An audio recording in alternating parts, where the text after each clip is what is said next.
किसी शहर के रेलवे स्टेशन पर एक भिखारी रहता था। वह वहां आने जाने वाली रेलगाड़ियों में बैठे यात्रियों से भीख मांगकर अपना पेट भरता था। एक दिन जब वह भीख मांग रहा था तो सूट बूट पहने एक व्यक्ति दिखा। उसने सोचा कि यह व्यक्ति बहुत अमीर लगता है, इससे भीख मांगने पर यह मुझे जरूर अच्छे पैसे देगा। वह उस व्यक्ति से भीख मांगने लगा। भिखारी को देखकर उस व्यक्ति ने कहा, तुम हमेशा मांगते ही रहते हो, क्या कभी किसी को कुछ देते भी हो? भिखारी बोला, साहब मैं तो भिखारी हूं, हमेशा लोगों से मांगता ही रहता हूं, मेरी इतनी औकात कहां कि किसी को कुछ दे सकूं। व्यक्ति बोला, जब किसी को कुछ दे नहीं सकते तो तुम्हें मांगने का भी कोई हक नहीं है। मैं एक व्यापारी हूं और लेन देन में ही विश्वास करता हूं। अगर तुम्हारे पास मुझे कुछ देने को हो तभी मैं तुम्हें बदले में कुछ दे सकता हूं। इतना कहने के बाद वह आदमी ट्रेन में बैठकर चला गया। इधर भिखारी उसकी कही गई बात के बारे में सोचने लगा। उस व्यक्ति के द्वारा कही गई बात उस भिखारी के दिल में उतर गई। वह सोचने लगा कि शायद मुझे भीख में अधिक पैसा इसीलिए नहीं मिलता क्योंकि मैं उसके बदले में किसी को कुछ दे नहीं पाता हूं। लेकिन मैं तो भिखारी हूं, किसी को कुछ देने लायक भी नहीं हूं।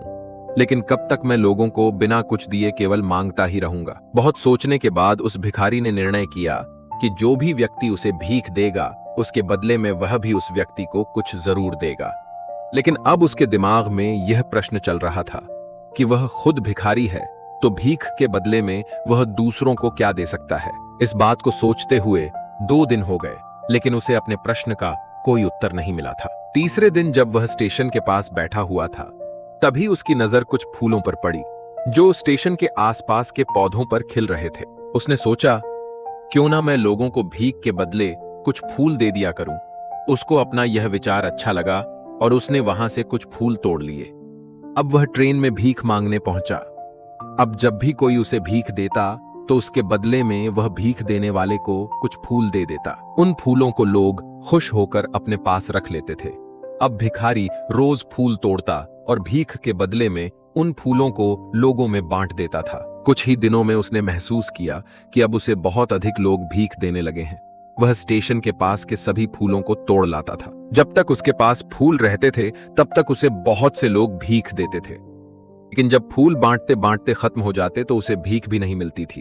अब रोज ऐसा ही चलता रहा। एक दिन जब वह भीख मांग रहा था तो उसने देखा कि वही व्यक्ति ट्रेन में बैठा है जिसकी वजह से उसे भीख के बदले फूल देने की प्रेरणा मिली थी। वह तुरंत उस व्यक्ति के पास पहुंच गया और भीख मांगते हुए बोला, आज मेरे पास आपको देने के लिए कुछ फूल है, आप मुझे भीख दीजिए तो बदले में मैं आपको कुछ फूल दूंगा।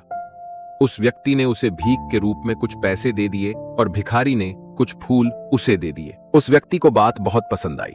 वह बोला, वाह क्या बात है, आज तुम भी मेरी तरह एक व्यापारी बन गए हो। उस व्यक्ति द्वारा कही गई बात एक बार फिर से उस भिखारी के दिल में उतर गई। वह बार बार उस व्यक्ति के द्वारा कही गई बात के बारे में सोचने लगा और बहुत खुश होने लगा।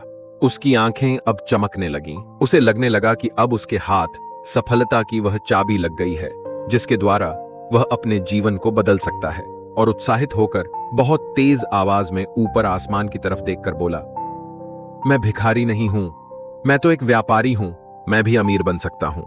लोगों ने उसे देखा तो सोचा कि शायद यह भिखारी पागल हो गया है और अगले दिन से वह भिखारी उस स्टेशन पर फिर कभी नहीं दिखा। लेकिन 6 महीने बाद इसी स्टेशन पर 2 व्यक्ति सूट बूट पहने हुए यात्रा कर रहे थे। दोनों ने एक दूसरे को देखा तो उनमें से एक ने दूसरे से हाथ मिलाया और कहा, क्या आपने मुझे पहचाना? दूसरा व्यक्ति बोला, नहीं, क्योंकि मेरे हिसाब से हम लोग पहली बार मिल रहे हैं। पहला व्यक्ति बोला, नहीं आप याद कीजिए, हम पहली बार नहीं बल्कि तीसरी बार मिल रहे हैं। दूसरा व्यक्ति बोला, मुझे याद नहीं, वैसे हम पहले 2 बार कब मिले थे? अब पहला व्यक्ति मुस्कुराया और बोला, हम पहले भी 2 बार इसी ट्रेन में मिले थे। मैं वही भिखारी हूं जिसको आपने पहली मुलाकात में बताया कि मुझे जीवन में क्या करना चाहिए और दूसरी मुलाकात में बताया कि मैं वास्तव में कौन हूं। दूसरा व्यक्ति मुस्कुराया और अचंभित होते हुए बोला, ओ याद आया, तुम वही भिखारी हो जिसे मैंने एक बार भीख देने से मना कर दिया था और दूसरी बार मैंने तुमसे कुछ फूल खरीदे थे। लेकिन आज तुम यह सूट बूट में कहां जा रहे हो और आजकल क्या कर रहे हो? तब पहला व्यक्ति बोला, हाँ मैं वही भिखारी हूं, लेकिन आज मैं फूलों का एक बहुत बड़ा व्यापारी हूं और इसी व्यापार के काम से ही दूसरे शहर जा रहा हूं। कुछ देर रुकने के बाद वह फिर बोला, आपने मुझे पहली मुलाकात में प्रकृति का वह नियम बताया था जिसके अनुसार हमें तभी कुछ मिलता है जब हम कुछ देते हैं। लेन देन का यह नियम वास्तव में काम करता है। मैंने यह बहुत अच्छी तरह महसूस किया है, लेकिन मैं खुद को हमेशा भिखारी ही समझता रहा। इससे ऊपर उठकर मैंने कभी सोचा ही नहीं। और जब आपसे मेरी दूसरी मुलाकात हुई तब आपने मुझे बताया कि मैं एक व्यापारी बन चुका हूं। अब मैं समझ चुका था कि मैं वास्तव में एक भिखारी नहीं बल्कि व्यापारी बन चुका हूं। मैंने समझ लिया था कि लोग मुझे इतनी भीख क्यों दे रहे हैं, क्योंकि वह मुझे भीख नहीं दे रहे थे बल्कि उन फूलों का मूल्य चुका रहे थे। सभी लोग मेरे फूल खरीद रहे थे क्योंकि इससे सस्ते फूल उन्हें कहां मिलते। मैं लोगों की नजरों में एक छोटा व्यापारी था, लेकिन मैं अपनी नजरों में एक भिखारी ही था। आपके बताने पर मुझे समझ आ गया कि मैं एक छोटा व्यापारी हूं। मैंने ट्रेन में फूल बांटने से जो पैसे इकट्ठे किए थे उनसे बहुत से फूल खरीदे और फूलों का व्यापारी बन गया। यहाँ के लोगों को फूल बहुत पसंद है और उनकी इसी पसंद ने मुझे आज फूलों का बहुत बड़ा व्यापारी बना दिया। दोनों व्यापारी अब खुश थे और स्टेशन आने पर साथ उतरे और अपने अपने व्यापार की बात करते हुए आगे बढ़ गए। इस कहानी का सार यह है कि सफलता आपकी सोच में छुपी होती है। खुद का आत्मसम्मान जगाए, अपनी सोच को बड़ा बनाइए और देखिए कैसे आप सफलता के शिखर पर पहुंच जाते हैं।